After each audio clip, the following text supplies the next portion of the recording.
I'm Steve Johnson, News Director of theDove TV. Watch more videos from the Dove newsroom at theDove.us. Good morning, I'm Steve Johnson with a reminder to get our app on your smartphone or tablet. You can also watch the Dove on our website or on our Roku channel. In the news today, the cause of an explosion in China might still be under investigation, but the consequences for who might have caused it is being made known. And China's president has demanded severe punishment for anyone found responsible for the huge fiery blast at a warehouse chemical plant at a port of Tianjin. The explosions killed at least 50 people, including a dozen firefighters. There's no indication of what caused the blast and no immediate sign of any toxic cloud. Tianjin is a key port and petrochemical processing hub. It's about 75 miles east of Beijing. Doctors say former President Jimmy Carter's cancer treatment will depend on the type of cancer, its origin, and factors such as age and health. Carter announcing Wednesday that recent liver surgery found cancer that had spread to other parts of his body, and he will be undergoing treatment. The Deputy Chief Medical Officer of the American Cancer Society, Dr. Len Lichtenfeld, says the first task likely will be determining where the cancer originated, which can help determine what treatment the 90-year-old Carter may be eligible for. Next big step in U.S.-Cuban relations takes place tomorrow. It's when a historic flag raising takes place at the U.S. Embassy in Havana. Secretary of State John Kerry will be the highest-ranking official from the United States to set foot on the island nation in over 50 years.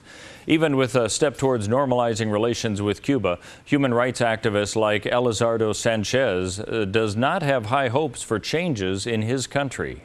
We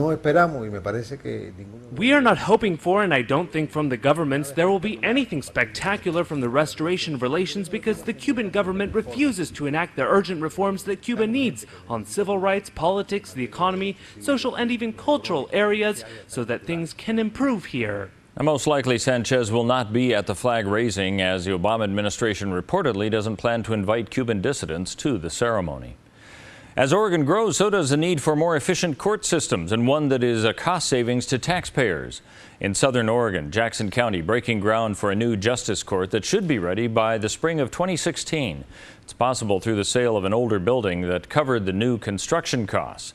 Judge Joe Charter says it's a needed improvement in handling their caseload. We handled 19,000 violations, primarily traffic violations, in 2014. Our caseload has grown every year. That's a burden of caseload we take off the circuit courts. I'm sure they would not like to have 19,000 more cases to process through the circuit court. Let's take a look now at what we can expect on the weather scene as we slowly move into the weekend. For Northern California, a 91-degree high is what we're expecting with a 20% chance of rain. 84 tomorrow and then bumping into the 90s once again on Saturday.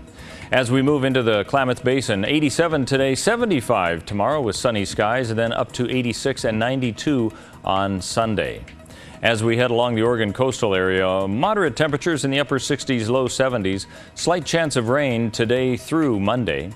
As we head into the Bend area of central Oregon, 95 today. There's a slight chance of rain both today and tomorrow, but about a 20-degree difference in highs.